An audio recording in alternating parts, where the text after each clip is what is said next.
Bismillahirrahmanirrahim. Assalamualaikum warahmatullahi wabarakatuh. Waalaikumsalam warahmatullahi wabarakatuh. Wassalatu wassalamu ala asrafil anbiya wal mursalin. Subhanallah walhamdulillah wala ilaha illallah Allahu akbar. Allahumma sholli ala sayyidina Muhammad wa habibina wa syafi'ina wa maulana Muhammad sallallahu alaihi wasallam. Alhamdulillahirabbil alamin. Alhamdulillah, puji syukur kepada Allah Subhanahu wa taala. Kita bisa ketemu lagi dengan acara morning motivasi di hari yang sangat luar biasa untuk kami, termasuk saya, termasuk Pak Ceng Apip, yang dimana hari ini bertepatan dengan Hari Santri Nasional. Nah, kita akan berbincang-bincang tentang mulai dari sejarah Hari Santri itu digaungkan, mulai dari Pak Ceng Apip pernah pengalaman menjadi santri. Nah, untuk itu perkenalkan yang mungkin sudah kenal ini, luar biasa, sangat terkenal. Sealam dunia lah. Sealam dunia. Ya, kalau misalkan sebenarnya kalau tidak pandemi, ini setiap hari Jumat saya senang sekali dengan beliau itu, nada dan dakwah lah, gitulah. Ya Pak Ceng Apip. Jadi menyampaikan dengan nada gitu, dakwahnya itu dengan nada luar biasa. Subhanallah. Nah, bagaimana sejarah dari dicanangkan atau digaungkannya Hari Santri Nasional ini, Pak Ceng Apip? Dari sejarah aja dulu. Ya, tentunya selamat pagi dan ucapkan selamat Hari Santri Nasional tahun 2020. Betul. Santri sehat, Indonesia kuat. Kuat, iya betul. Itu kuat yang sangat sekarang lagi viral gitu ya. Temanya santri sehat, Indonesia kuat. Insya Allah, insya Allah. Ya, mengenai Hari Santri itu sendiri, tentunya Hari Santri itu pada tanggal 22 Oktober ya dijadikan hari nasional oleh Presiden Bapak Jokowi. Iya, betul. Pada tahun 2015. Namun Hari Santri ini kenapa pada tanggal 22? Tentunya ini ada sejarah yang berkaitan dengan Hadratus Syekh itu Kiai Haji Hashim Asy'ari, ya. Pendiri NU ya. Pada saat itu Indonesia sudah menyatakan merdeka kan pada tanggal 17 Agustus 45. Namun sebulan kemudian datang lagi Belanda dan sekutunya.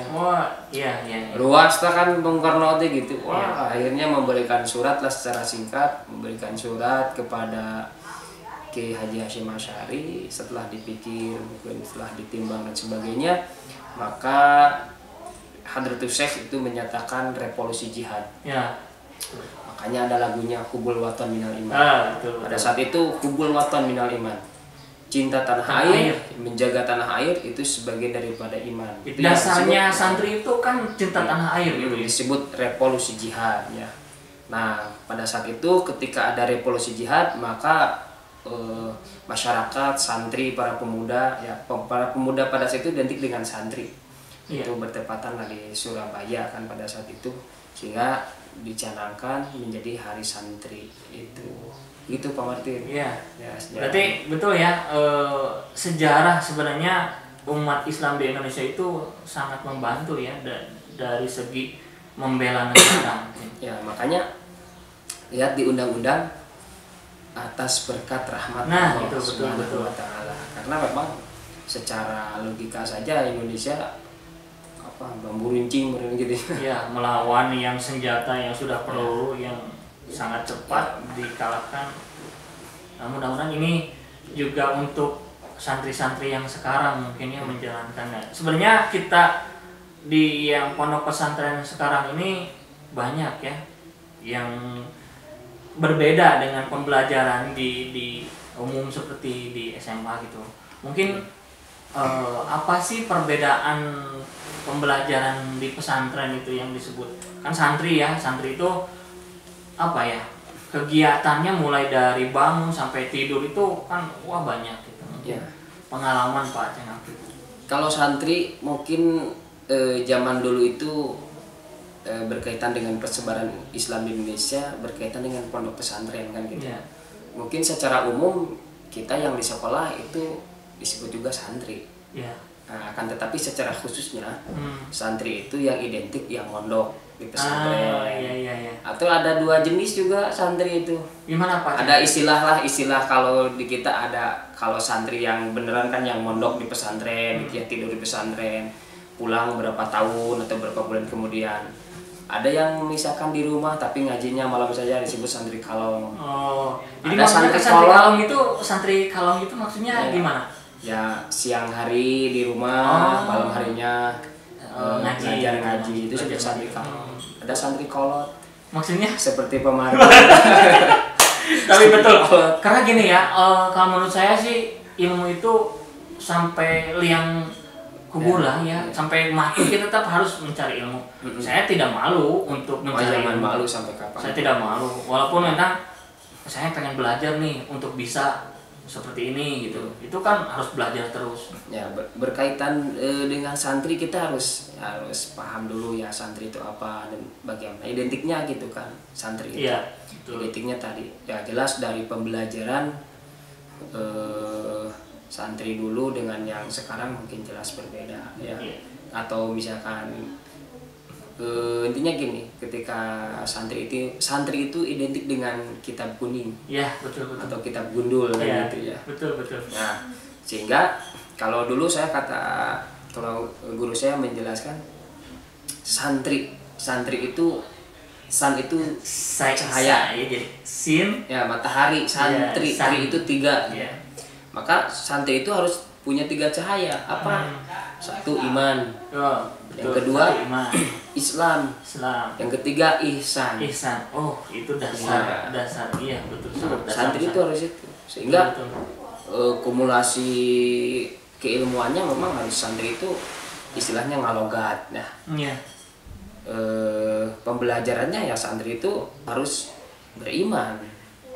Nah, ya, iman itu tauhid, pondasi yang utama.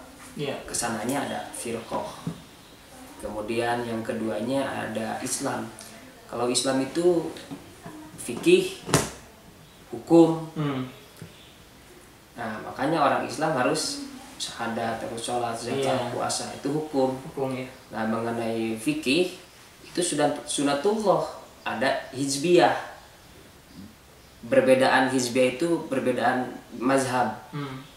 Nah, yang kita kenal ulama mujtahid itu yang 4 ada Imam Hanafi, Imam Maliki, Imam Syafi'i dan Imam Hambali. Nah, itu secara hizbiyahnya. Yang ketiganya ada ihsan. Nah, dari ihsan ini lahir tasawuf. Tasawuf itu akhlak. Betul. Secara bahasanya akhlak tasawuf itu. Nah, ihsan kesananya ada berkaitan dengan tarekat kan gitu ya. Banyak tarekat dari ihsan, akar cabangnya. Sehingga berkaitan dengan iman, tauhid dan sebagainya, di santri itu belajar kitab Tijan. Tijan tentang tauhid. Atau Aqidatul Awam, aqaidah iman. Kan dulu kalau santri itu nadong hari aqaidah iman eta aya 50. 20 nu wajib di Allah, 20 mustahil di Allah. Hiji nu wenang di Allah, jadi jumlah 40 hiji. 4 nu wajib di Rasul, 4 mustahil di Rasul, hiji nu wenang di Rasul, jadi jumlah 50. Itu akidah, ada kitab Aqidatul Awam. Itu tauhid hanya.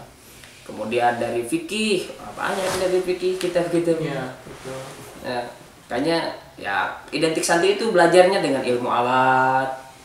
Karena kan pondasi kenapa dari mulai jurumia, yang gitu. saya tahu, saya kan belum pernah pesantren, tapi dasarnya untuk membaca yang Arab gundul itu kan ilmu alat ya. Nahwu sorof. Nah, itu yang paling mungkin kenapa harus dasarnya nahwu sorof itu kan, karena untuk membaca itu harus pakai alat. Alatnya apa? Nahwu sorof gitu kan. Iya, betul. Ada ilmu nahwu sorof. Ya, yang namanya berkaitan dengan bahasa pasti ada gramatikal. Betul. Kita aja kenapa orang Indonesia tapi belajar bahasa Indonesia? Karena untuk mengartikan, untuk menafsirkan, untuk mentakwil.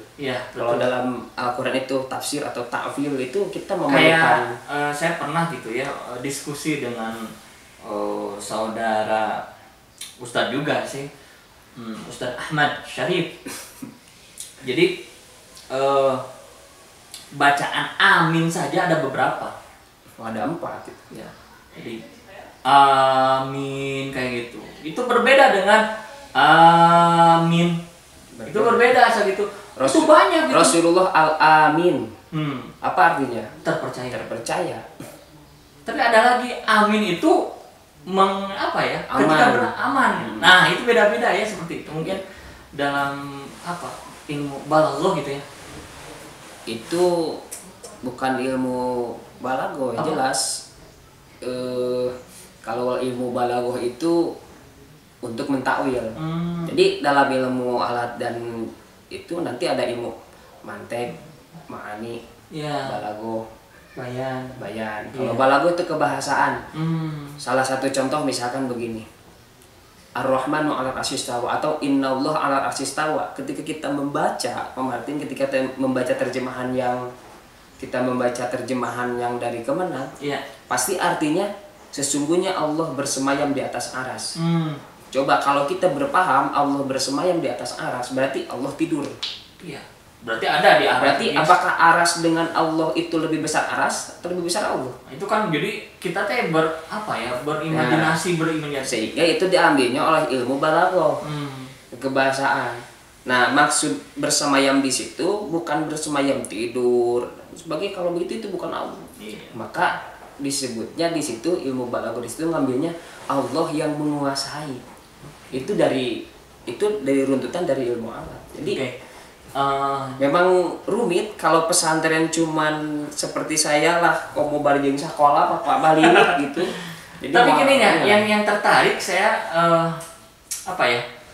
katanya saya belum pernah ya, katanya kalau misalkan di pesantren dulu suka borok-borok gitu. Apakah itu teh wajib atau gimana? Saya dengar kayak gitu karena saya juga anak saya mencoba ya untuk disekolahkan di pesantren. Pertama itu kenapa? Karena saya pengen dia mempunyai dasar seperti itu tadi itu tiga dasar poin itu. Ya, identiknya gini.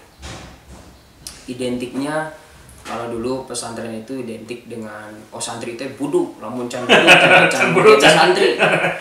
Itu mun buduk teh nyerapna ilmu. Itu menjadi apa ya? Bukan disebut mitos atau apa ya? Iya. Coba pikirkan dan bayangkan lah. Kalau dulu kan santri teh meureunana mun dulu ya. Rata-rata mandi didinya yakulah kan dulu begitu, mandi didinya dan sebagainya. Atau zaman dulu mah lo batu mila kene. Coba lihat pesantren-pesantren sekarang. Iya.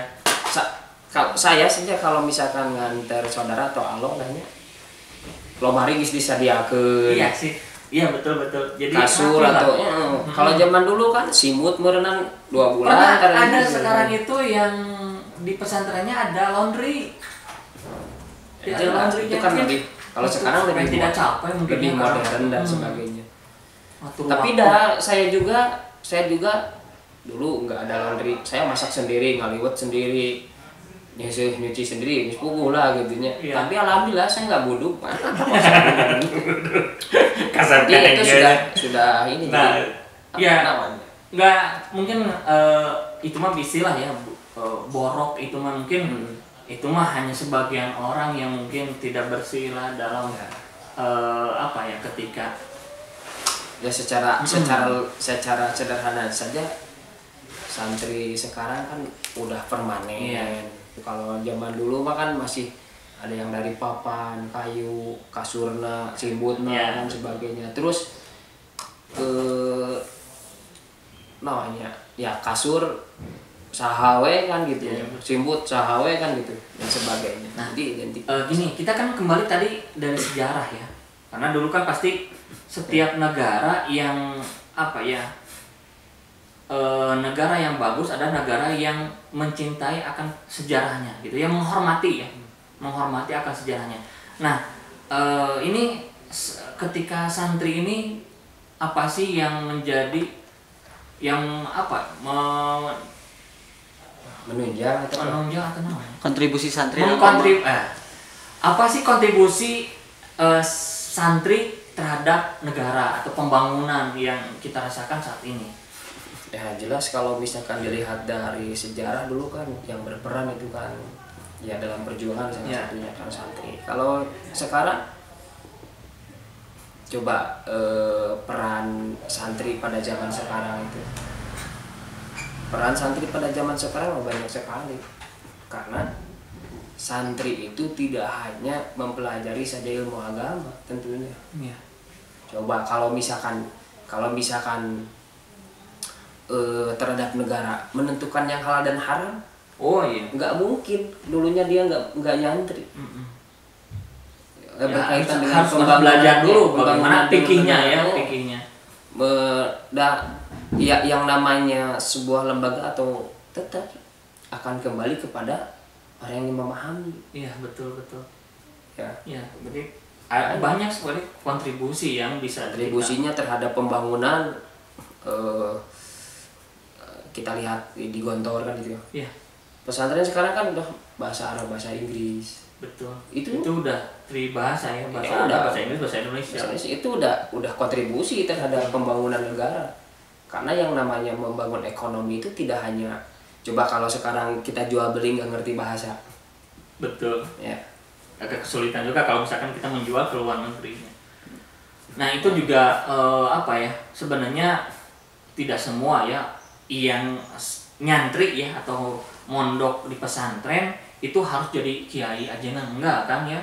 Saya juga punya teman yang beliau itu nyantri tapi enggak jadi dai, tapi misalkan jadi politikus, jadi ke bidang pendidikan, banyak itu ke arsitek yang gitu ya. Setelah keluar mungkin ada pernah yang misalnya dia pesantren tujuannya sebenarnya untuk bukan pesantren, itu hanya sebagai pondasi keimanannya ya mungkin itu. Kita kembali kepada menyadari bahwa kita itu dalam genggaman Allah. Ada qada dan qadar takdir. Qada dan qadar takdir. Sehingga saya dari dulu saya nggak pernah terbersit saya menjadi seorang guru, enggak. Nah, beliau ada yang keluar pesantren, dia udah keluar pesantren, ada yang kerja di pabriknya kan, dia PKM dan sebagainya. Itu kembali lagi kepada nasib sih sebetulnya, kembali kepada nasib. Pak Capip, kan hanya di kita mungkin ya kurikulum pesantren itu ada di Indonesia gitu. Karena mungkin saya kurang begitu ngomong ini, kurikulum di luar kan tidak nih. Sini banyak sekali nih ya, yang terasa mungkin ya di pesantren itu kurikulum yang ya cocok dengan orang Indonesia ya, seperti itu. Jadi orang Indonesia mah bukan mencari, kadang-kadang ya disuruh atau sampai itu gimana Pak Capip? Jadi kita perhatikan ya teman, di pesantren itu ada salah satu kitab yang disebut dengan kitab Ta'limut Ta'alim. Oh iya, kitab Ta'limut Ta'alim. Itu bagaimana akhlak atau bagaimana tata cara kita mencari ilmu, atau akhlakul ibanin yang gitu, akhlak anak terhadap orang tua. Di situ, sehingga di pesantren itu insya Allah disiplin. Ya kayak gini Pak, disiplinnya dipotong. Ada misalkan yang ke gurunya itu dia tidak pernah melihat tatap wajahnya gitu, dilihat seperti itu. Kan beda dengan anak-anak siswa sekarang itu yang ke guru itu kayak seperti itu. Mungkin di pesantren seperti itu ya. Ya, khidmah disebutnya. Khidmah kan, ada khidmah kepada guru, ada khidmah kepada ilmu. Ya tadi tuh di pesantren itu satu disiplin. Kenapa disiplinnya? Sehingga jam 4 kita harus bangun, nggak bangun ya wayangnya dibanjur gitu. Ada fikih. Ini belajar disiplin ya. Ya, dari mulai kalau saya dulu keluar SD langsung saya diacuankeun lah gitu ya. Mau tidak mau dari situ ya stres. Berapa banyak materi di pesantren. jurumiyah, kailani, Iya. sorobnya, nahu sorobnya, ilmu fikihnya, hadisnya, Qurannya harus dihafal, ditalar. Tambah di sekolah juga harus banyak hafalan. Jadi sebenarnya lebih banyak ya Tapi pelajaran. alhamdulillah yang saya rasakan, saya paling cepat dalam menghafal karena bisa diasah tiba heula ngapalkeun gitu ya. Tapi tidak parah ya udah mah. Ya itu mah Nah. karena usia. Hanya kalau dalam imleti mah ada bihifdzihi wa fahmihi. Hafal baru paham. Gitu. Nah, dari mulai jam 4 bangun, kemudian kita belajar sholat sunat, ada jadwal Iya. piket. Jadwal piket itu enggak hanya ini, dari mulai membangunkan rekan-rekan, kemudian setelah itu bersih-bersih. Iya. Ya, jadi mandiri, mengajarkan kita mandiri, nyuci, belajar nyuci sendiri kan gitu. Bagaimana nyuci yang ya pokoknya nyuci, kemudian ngepel dan sebagainya, sasapu dan sebagainya. Intinya belajar mandiri di situ ya. Mandiri. Karena Kemudian terus ngaji sampai jam 6, mandi, berangkat ke sekolah. Di sekolah, nah jadi memang kita harus, apalagi kalau sekolah dengan pesantren harus benar-benar ekstra gitu. betul. Harus benar-benar ekstra. Kemudian setelah itu kegiatan ekstrakurikuler. Ekstrakurikulernya banyak ya berjibun kita kan keluar itu tugas-tugas apa. keluar sekolah jam 1. Kemudian jam 2 seharusnya sudah di lapang kalau hari Iya, Senin betul. belajar bela diri karate. Kemudian hari Kamisnya pramuka wajib. Hari karate itu hari Senin sama Rabu atau Minggu sama Rabu kadang itu. Sampai beres jam 5, jam setengah 6, jam 6 kadang kita Iya, harus sudah di masjid lagi, ngaji lagi Ya walaupun sampai malam. memang seperti itu Diatur. sulit ya, sulit. Diatur Tapi waktunya. kayak seperti ini, ada pepatah mengatakan ketika mutiara itu ada di bawah perut bumi ya, dengan tekanan sekian ratus bar, ketika keluar dari perut bumi ya ditambang gitu ya, itu menghasilkan mutiara yang paling mahal gitu. Karena itu ya mungkin karena tekanan tugas, berbagai macam kegiatan yang ditempa begitu, tapi nantinya akan menjadi bunga nantinya, jadi mahal. Karena apa? Karena ditempa yang itu. Nah ini Memang intinya aja Pak Ceng Afif nasihat dari hari santri ini. Kita nih waktunya agak ini ya kita pembangunan karakter, ya kalau kita dulu sih nggak mengenal, bukan karakter ya, jadi karakter itu mungkin bahasa umum Ya. kalau kita akhlak sih ya. akhlak, betul-betul Iya, akhlak gitu Iya. ya. Diajarkan bagaimana akhlak kepada guru. Iya. Ketika santri itu tidak khidmat kepada guru, maka ilmunya tidak akan nempel. Nah, Jadi keberkahan ada yang meyakini dengan keberkahan itu. Iya, betul. Karena bersalaman dengan guru, bersalaman dengan ulama itu bari'um minan nifaq. Kita akan dijauhkan dari penyakit yang munafik. Munafik Ya. ya. Sehingga kalau di Indonesia ya lihat ya, walaupun tidak semuanya orang yang keluar dari pesantren itu baik dan sebagainya, akan tetapi setidaknya kalau kita sering duduk dengan para ulama, betul. karena bimujalasatil ulama, duduk Iya. dengan ulama itu bataknya anggen kena hati sebenarnya gitu. Iya, Nah, anggen. sehingga ya Ya. di hari santri ini tetaplah kita menjadi santri, agar kita jangan kita ngaku rame selamat hari santri, kita ngaku santri tapi ngaji tarang. Ya. Santri mah Tapi ngaji, Pak gitu. Ceng Afif satu lagi ya, penutup.